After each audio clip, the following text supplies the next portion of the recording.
I booked my parents a first-class trip to Paris. When I arrived to pick them up, they were standing there with my jobless sister and her deadbeat boyfriend.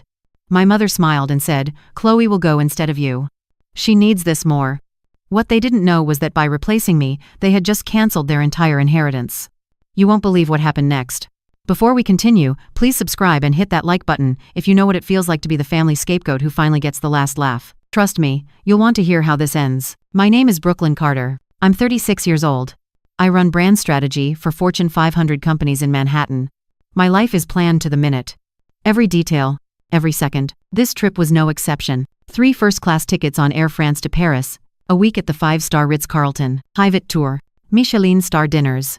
The whole thing cost me $42,000. Every penny came from my own salary. This wasn't just a vacation. This was a test, a final test. The black luxury SUV pulled up to my parents' house in suburban Atlanta at exactly 10 a.m. I stepped out, adjusting my Armani blazer. The front door opened. My father, Robert, stepped out first. He looked nervous. My mother, Linda, followed wearing a new hat she'd probably bought just for this trip. Then my stomach dropped. My sister, Madison, walked out behind them. 33 years old. Unemployed. Again. She was dragging a fake Louis Vuitton suitcase.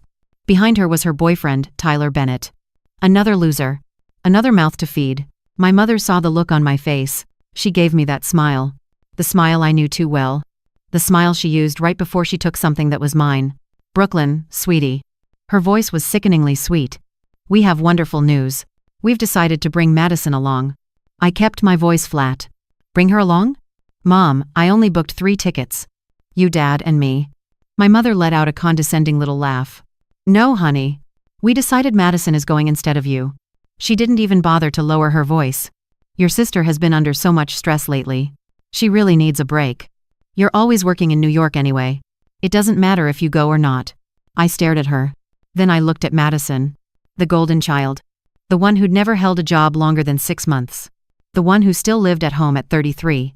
The one who'd borrowed $10,000 from me last year and never paid it back. Madison put on her practiced pout. "That's right, sis. You go to Paris all the time for work, don't you? You have so many opportunities. I haven't even left Georgia. Why can't you just let me have this one thing? Just be nice for once." Tyler, her boyfriend, smirked at me. "Yeah, Brooklyn. Stop being so selfish. Family is supposed to help family." I looked at my father. He couldn't meet my eyes. He just stared at the ground. I took a slow breath. Then I pulled out my phone. I opened my email app. I found the confirmation from the airline. I held it up so they could all see the screen. "Mom, this ticket is in my name. Brooklyn Carter. Not Madison. The airline won't let her board without ID that matches the ticket." My mother waved her hand dismissively. "Oh please, Brooklyn. You work for those big companies. You can call them. You can fix it. Just transfer the ticket to Madison's name." I looked at her. Really looked at her. At this woman who had spent 36 years treating me like an ATM. Like a servant. Like someone who existed only to clean up their messes. No. The word came out cold. "Final." My mother's smile vanished. "What did you just say to me?" I said, "No, Mom. I booked this trip for the 3 of us. Me, you, and Dad. If Madison wants to go to Paris, she can book her own trip." Madison's face turned red. She started to cry. Fake tears. The kind she'd been using to manipulate our parents since she was 5. "Brooklyn, how can you be so mean? I just want one vacation. One trip. Is that too much to ask?" "Yes, it is. Because you're not invited." My mother's voice went shrill. "Brooklyn Marie Carter. You will fix this right now. Your sister is going on this trip. You are staying home. That's final." I looked at my father again. He still wouldn't meet my eyes. Towered. I put my phone back in my purse. I looked at all 4 of them. At my mother, Linda, with her entitled smirk. At my father, Robert, too weak to stand up for me. At Madison, crying her crocodile tears. At Tyler, grinning like he'd just won the lottery. Then I smiled. It wasn't a nice smile. "Okay." My mother blinked. "What?" I said, "Okay. Madison can have my ticket." My mother's face lit up. She clapped her hands together like a child. "Oh, wonderful. See? I knew you'd come around. You're such a good sister when you try." I pulled out my phone again. I opened my calendar. I showed it to my mother. "The flight leaves in 4 hours. You need to be at the airport in 90 minutes. The SUV is waiting. You should go." My mother was practically glowing. She turned to Madison. "Go get your passport, baby. We're going to Paris." Madison squealed and ran back into the house. Tyler followed her, already on his phone, probably planning to post about it on Instagram. My mother turned back to me. Her voice was smug. "I'm glad you finally learned to put family first, Brooklyn. Maybe there's hope for you after all." I didn't respond. I just watched as Madison and Tyler came back out with their luggage. Watched as my parents loaded their bags into the SUV. Watched as they all climbed in. My mother rolled down the window. "We'll send you pictures, dear. Try not to work too hard while we're gone." The SUV pulled away. I stood in the driveway and watched until it disappeared around the corner. Then I got in my own car. A black Tesla. I drove straight to the airport. Not to chase them. To catch my own flight. You see, there was something I hadn't told them. The trip I booked wasn't just a vacation. It was cover. I wasn't going to Paris to sightsee. I was going to Paris to accept an award. The Global Brand Innovation Award. The most prestigious honor in my industry. 500 of the most powerful people in marketing and advertising would be there. The ceremony was at the Ritz Carlton, the same hotel where I'd booked the presidential suite. The same hotel my family thought they were going to. Here's what I knew would happen, and I knew because I'd planned every single detail. They would land at Charles de Gaulle Airport. They would wait for the driver I'd supposedly arranged. But no driver would come, because I'd canceled it the moment my mother said Madison was going instead of me. They would panic. They would try to call me. I wouldn't answer. Eventually, my mother would remember the hotel name. She'd seen me post about it on social media 2 years ago. She'd make them take a taxi there, a €120 taxi ride that would drain most of my father's cash. They would arrive at the Ritz. They would walk into that stunning lobby with their fake luggage and their entitled attitudes. And the front desk would politely inform them that there was no reservation under their name, because the reservation was under my name, Brooklyn Carter. And the hotel had strict instructions. Only I could check in. No exceptions. My mother would argue. She would scream. She would demand to speak to a manager. Security would eventually escort them out. And that's exactly what happened. I know because I got the call from the hotel manager at exactly 6:30 p.m. Paris time. "Miss Carter, I am so sorry to disturb you, but there are some people here claiming to be your family. They are quite insistent. Should we contact the police?" I was in my suite at that moment, getting ready for the awards ceremony. My dress was hanging on the back of the bathroom door. A midnight blue silk gown that cost more than Madison made in 6 months. "No need to call the police," I said calmly. "Just ask them to leave. They are not authorized to access my reservation." "Of course, Miss Carter. My apologies for the disturbance." I hung up. I finished my makeup. I put on my dress. I looked at myself in the mirror. And I smiled. 20 minutes later my phone rang. It was my father. "Brooklyn." His voice was panicked. "We're at the hotel. They won't let us in. They said the reservation is only in your name. There must be some mistake." "There's no mistake, Dad." "What?" "Brooklyn, please. We don't have anywhere to stay. We don't have money for a hotel. Your mother spent everything on shopping before we left. That sounds like a problem. Brooklyn, please. We're your family." Family. That word. The word they'd used to manipulate me for 36 years. "Dad, do you remember last Thanksgiving?" "What?" "Last Thanksgiving. When Madison asked to borrow $5,000 for her car payment, and I said no because she still owed me $10,000 from the year before. Do you remember what Mom said?" "I don't know what you're talking about." "She said I was selfish. She said I was a bad sister. She said family helps family. And then you all didn't speak to me for 2 months. Until Madison needed money again." "Brooklyn, that's different." "No, Dad. It's not. For 36 years, I've been the family ATM. The fixer. The one who solves everyone's problems. And what have I gotten in return? Silence. I'll tell you what I've gotten. Criticism. Judgment. Being told I'm too ambitious. Too serious. Too focused on my career. Being told I need to be more like Madison. Sweet, fun-loving Madison who can't hold a job. Brooklyn, your mother and I never said that. You absolutely did. At every family gathering. Every holiday. Every phone call. Madison needs help. Madison is struggling. Why can't you be more supportive?" My father's voice was desperate now. "What do you want from us?" "I want you to understand something, Dad. When Mom told me Madison was going instead of me, she made a choice. She chose Madison over me. Again. So, I'm making a choice too. I'm choosing me. Brooklyn, we're stranded. We have €60 and a maxed out credit card. We don't even have return tickets." "I know. I canceled them this morning." "What?" "The return tickets were in my name. Just like the hotel. Just like everything. I canceled them." My father's voice broke. How are we supposed to get home? I suggest you contact the US Embassy. They can arrange an emergency loan and a flight back to Atlanta. It'll take a few days, maybe a week. You'll have to stay in a youth hostel or a shelter.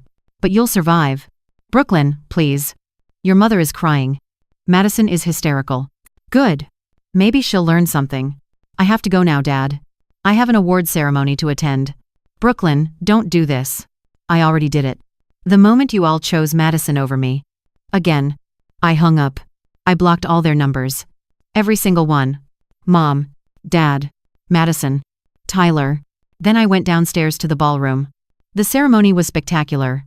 Crystal chandeliers. A string quartet. 500 people in evening wear. CEOs.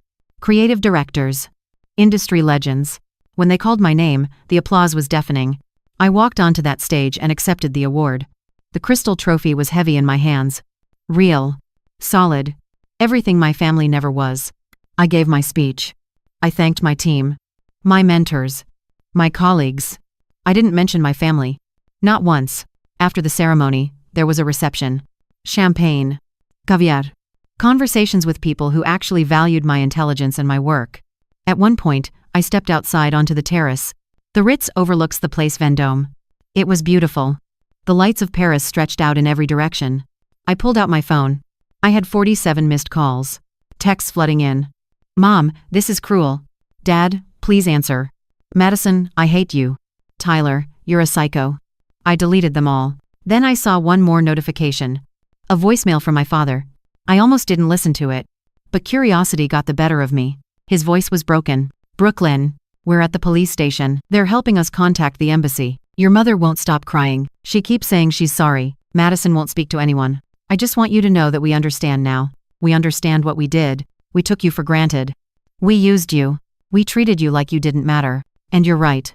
We chose Madison. Every time. We always chose Madison. I'm sorry.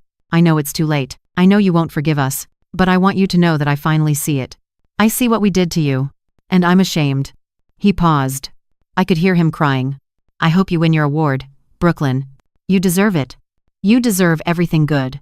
I'm sorry we never told you that. The voicemail ended. I stood there on that terrace, holding my phone. For a moment, just a moment, I felt something. A tiny flicker of the old Brooklyn. The one who wanted her parents' approval. Who wanted to be seen. Who wanted to be loved. Then I remembered.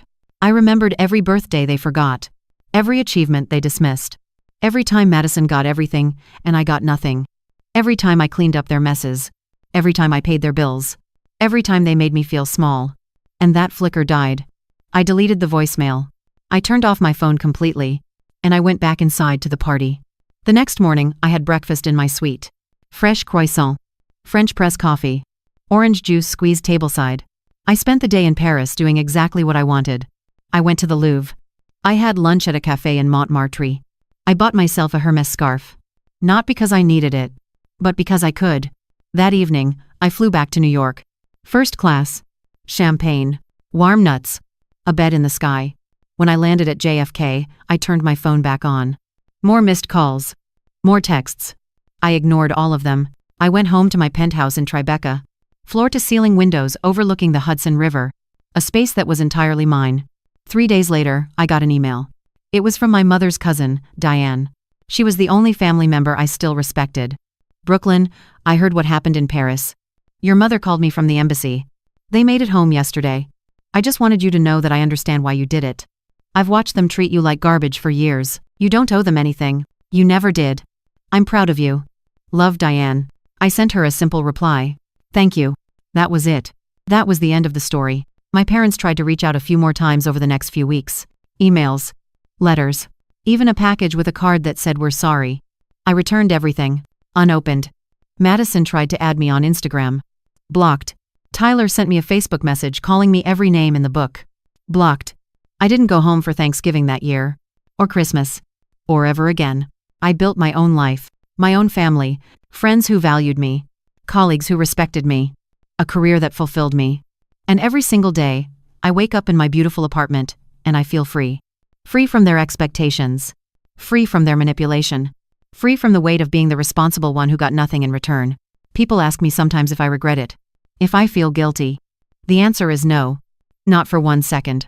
Because here's what I learned. Your value is not determined by people who treat you like an option. True freedom comes when you stop seeking approval from people blinded by their own entitlement. Family is not a lifelong excuse for disrespect. Setting boundaries is the ultimate act of self-worth. The greatest revenge isn't making them suffer. It's finally choosing yourself. I gave my family every opportunity to value me, every opportunity to choose me. Just once. They never did. So when they asked me to step aside one more time, to give up something I'd earned, something I'd paid for, something that was mine, I said yes. And then I took everything back. They wanted Madison to have a vacation. They got exactly what they asked for. A trip they'll never forget. For all the wrong reasons. As for me, I got my award. I got my freedom. And I got my life back. Have you ever had to be the bad guy to protect your own peace? Have you ever had to cut off family to finally breathe? Share your story in the comments below. And if this resonated with you, please like and subscribe. Because sometimes the best revenge is living well. And I'm living very well. Thank you for listening.